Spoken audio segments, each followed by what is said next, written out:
Hello guys, welcome to 5th generation Hobby Shop and welcome to another unboxing. Meron tayo ditong WE High Kappa T-Rex color black, made in Taiwan, semi-automatic gas blowback airsoft pistol, made in Taiwan. May kasama na siyang bala,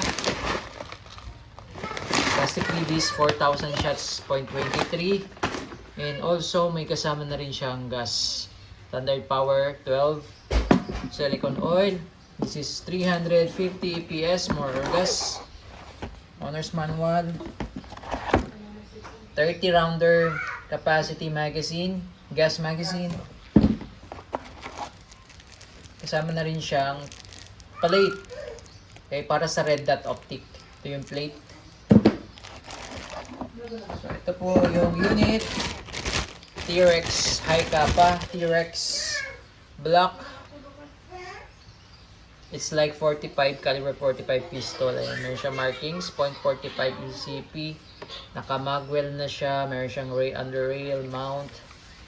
Tapos naka fiber optic sight na rin po, front and rear. Adjustable siya. Elevation. Sa front naka-fix. Ka-WET barrel, silver barrel. Ito po yung kanyang beaver tail safety. Tapos naka ambidextrous manual safety na rin siya. Okay. Safety, beaver tail safety working. So pag hindi ito na-press, pag hindi po ito na-press, hindi siya puputok, no? Ayan, hindi siya puputok. Okay, so ito po yung beaver tail safety. Okay, and testing tayo. So load tayo ng gas and bala. Pag maglo-load po ng gas, inverted position upside down, 3 to 5 seconds. Ayan.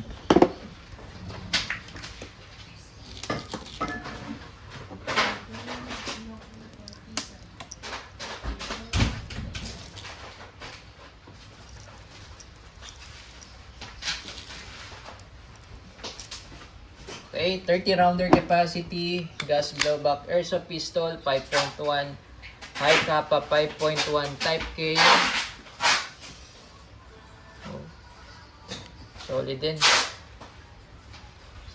Solid. Yung bala, bibis. Okay, and testing po.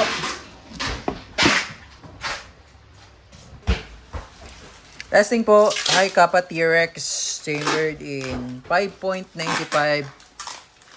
mm plastic ball, gas powered, and firing.